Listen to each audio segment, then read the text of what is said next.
simplification is what we were looking for, and making it conform to the state regulations and to life here in the village, so that anybody who picks it up when they are a new unit owner could actually read it and understand it.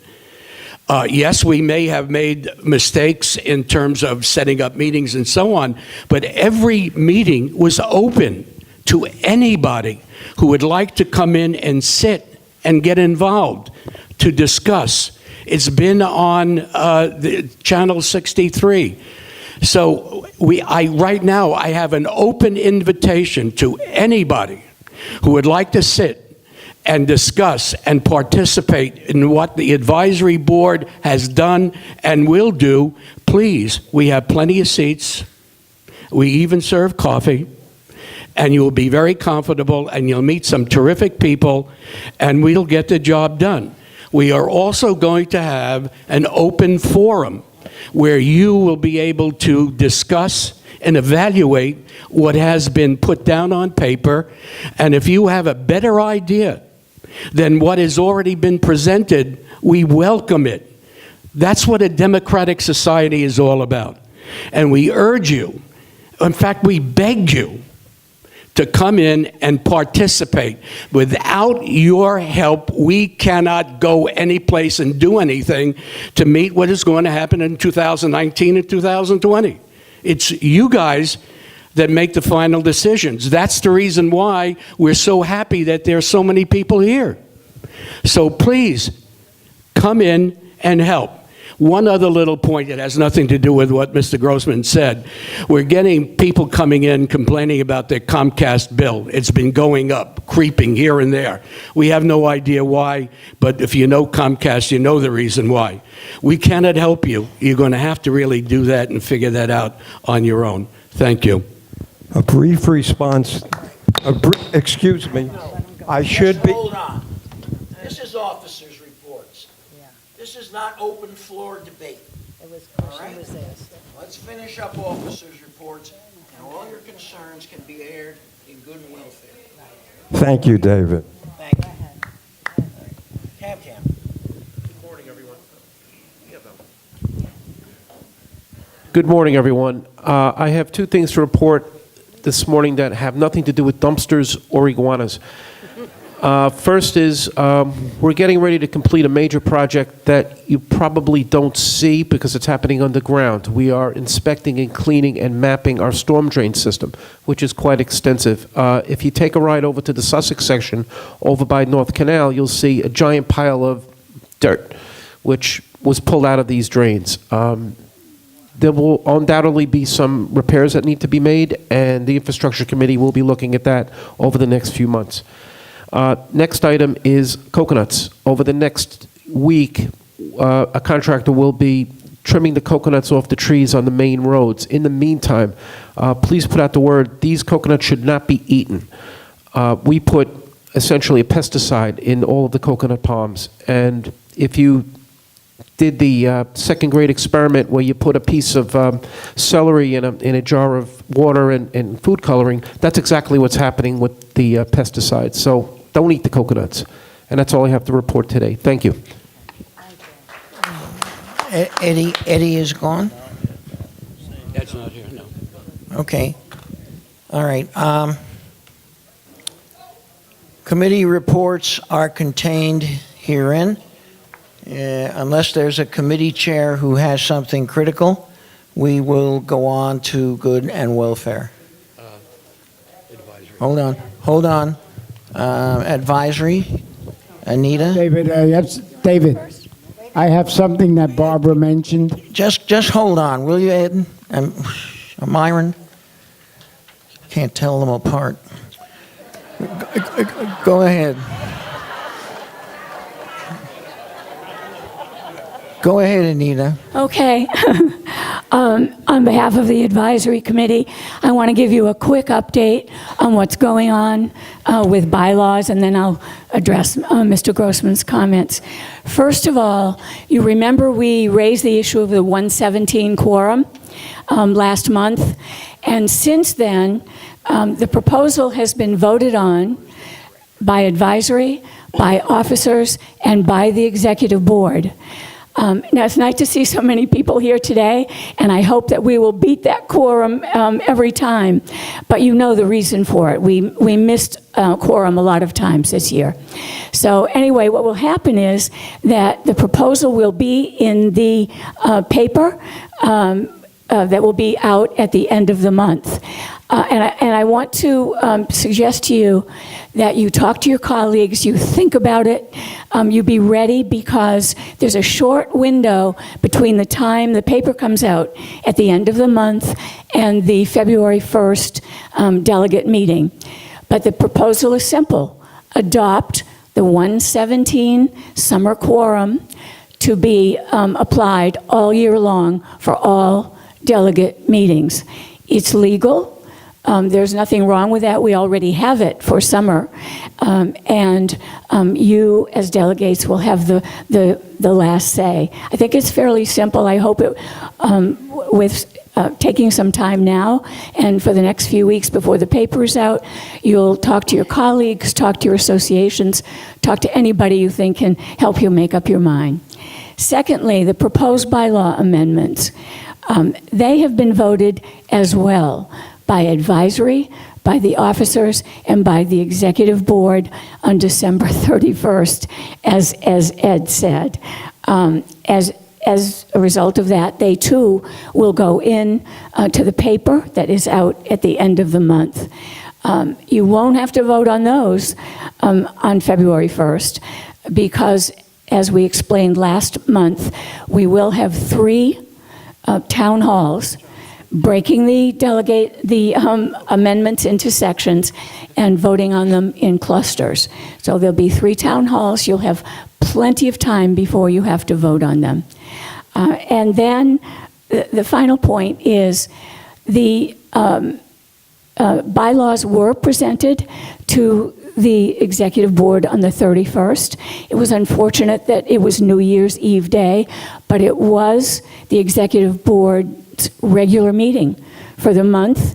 And so we went and presented them. The executive board had 2 weeks to review them. And besides that, sorry, am I out of time?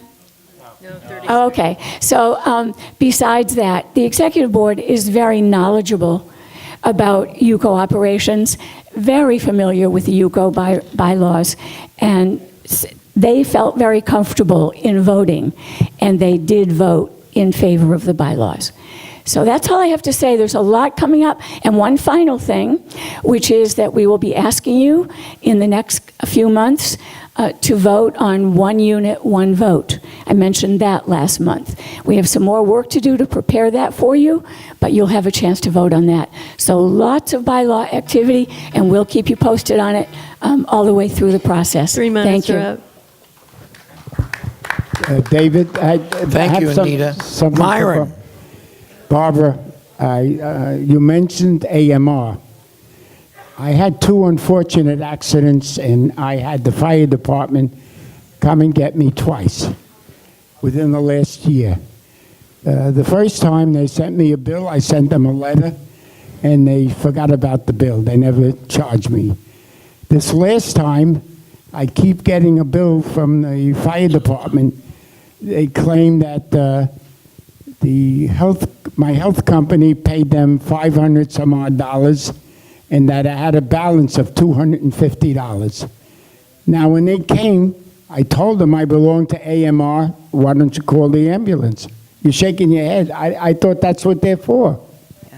Okay, Myron, I will answer your question, and any other questions, people have come to my office, I'll be glad to help. AMR, you don't pay for if you use AMR, only AMR. If the fire rescue comes and they determine you have to go to the hospital, you will then get a bill, and depending on your insurance, that's the deductible. You have to pay it. That's why I'm telling everybody, I want this town hall meeting so you can come and ask these questions, because people don't understand, in my opinion only, We're paying a lot of money for less service, and I think you have to question them on this. I can't make that decision. The delegates can make a decision, but come to the town hall meeting. And anybody is welcome to come to my office.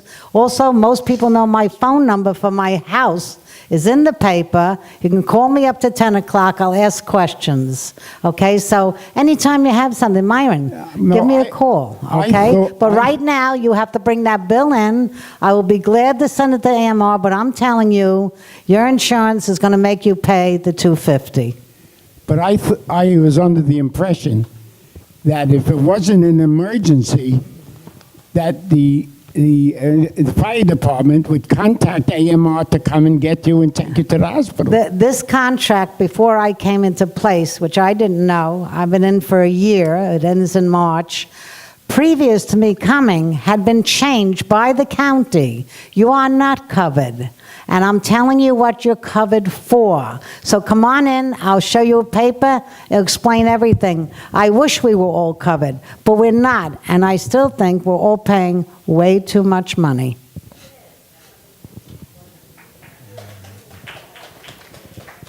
Bob Rivera, Bedford K. Just to kind of change the subject a little bit, earlier we had some people from the VA, and I know that this unit is in need of some equipment. They're going to need 2 washer-dryer units. They're going to need a stationary bike, a treadmill, and an elliptical machine. And I propose that UCO donate $3,000 to this cause. If I can get a second, we can vote on this now. No. Bob, you know, I'd love to, but it's not a valid common expense. We've been to the lawyer on this. John, I don't know if he's still here. We're expecting $5,000 or $6,000 to come rolling in. We should be able to provide that equipment. We also are hoping that Levy's will come up with the gym equipment. John is working this very hard, but we cannot legally take this out of the common expenses. Anyone who wants to make a donation can. Okay?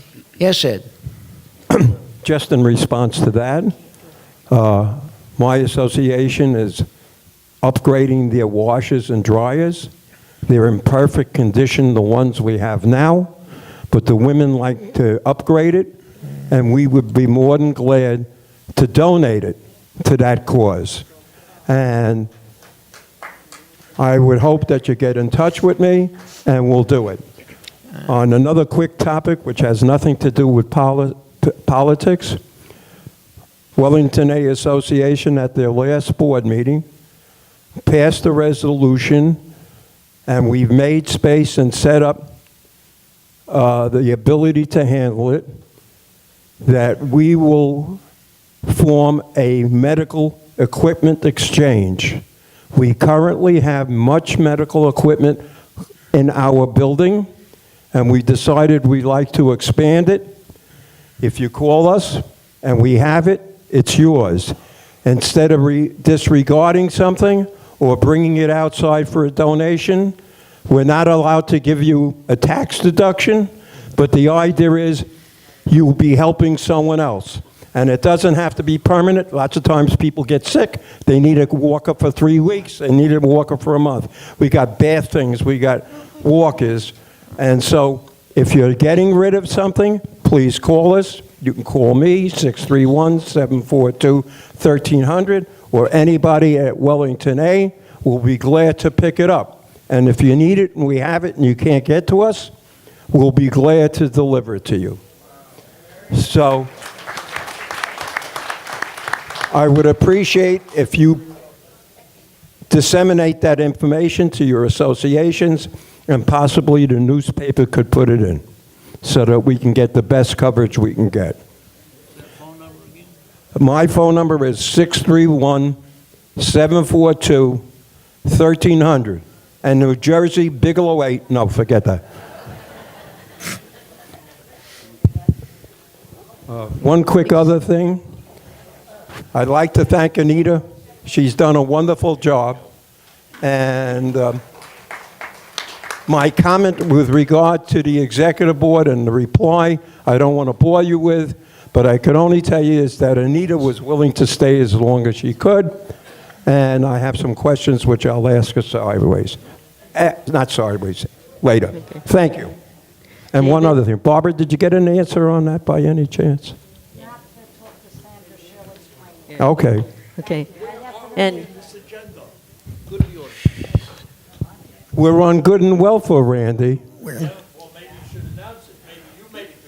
Wait a second. If you listen, I believe Mr. Israel made that announcement, Randy. And by the way, you're the expert on Robert rules. You're out of order.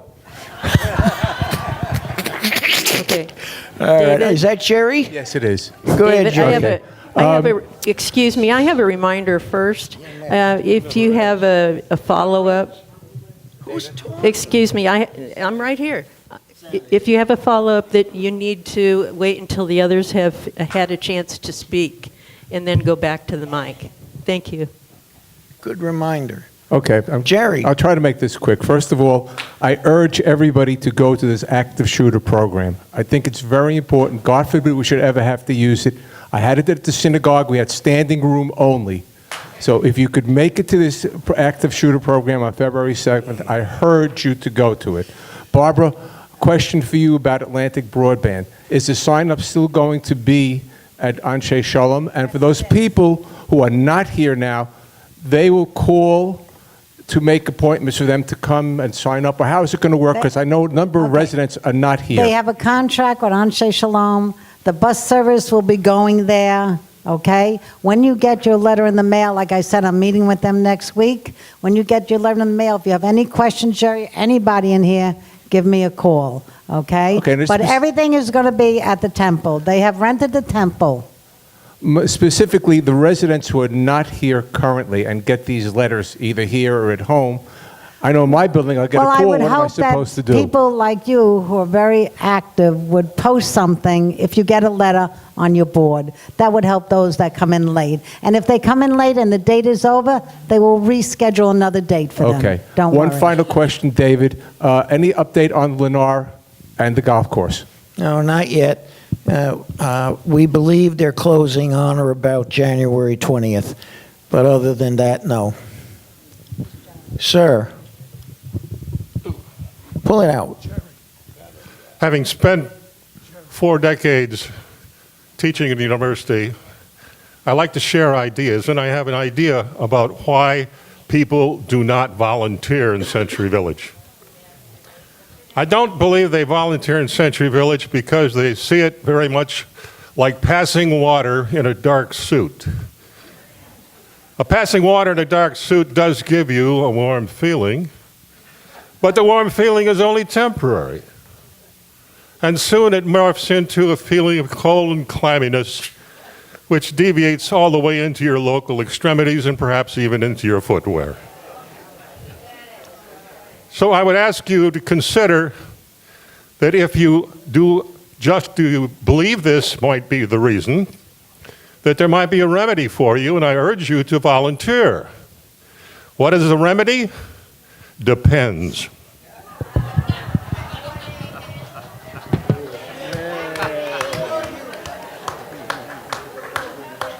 Right, okay. George, is that you? Okay, we have a few things. Oh, wait. I'm president of Preparation H. I'm president of Stratford H. I keep getting those mixed up. My name? Dennis.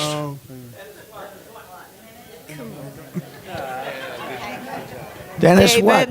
Excuse me. George. I just took the mic away, but that was totally inappropriate, and I hope we never have to be subjected to something like that again. Grumpy. Grouchy. All right, first off, somebody left a whole bunch of, a whole thick packet of bylaws up here. I don't know who it was. Is it you, Jerry?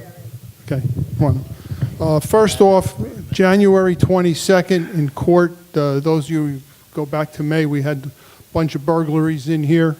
The lady that committed them is going on trial. I'd like to have a nice turnout from Century Village. You have to call the court office, or I'll let David know, or when I find out what courtroom it's in, or if it's not going to be continued. I think we should let him know, let her get put away, whatever has to be done. She committed 4 burglaries that we know of, all right? And she's got a past. She did time in state prison for it also. It's time she goes back, all right? January 22nd, down in the main courthouse in the city of West Palm. All right, thing to do would be call the clerk's office, find out what room it's going to be in, what time, and make sure it's not been continued. All right, that's number 1. Number 2, January 1st, at this meeting, we're going to have the Operation Pill Drop again. February, I'm sorry. Okay, I'm not out of January yet. February 1st will be the Operation Pill Drop. We had a terrific showing the last time. Let's do it again. Let's get rid of this stuff that we don't need. Okay, the Sheriff's Department will be out in front here. Don't worry about your names on the bottles. Don't worry about your prescription numbers. Everything gets destroyed by fire. They take care of it. It's very well taken and done, okay?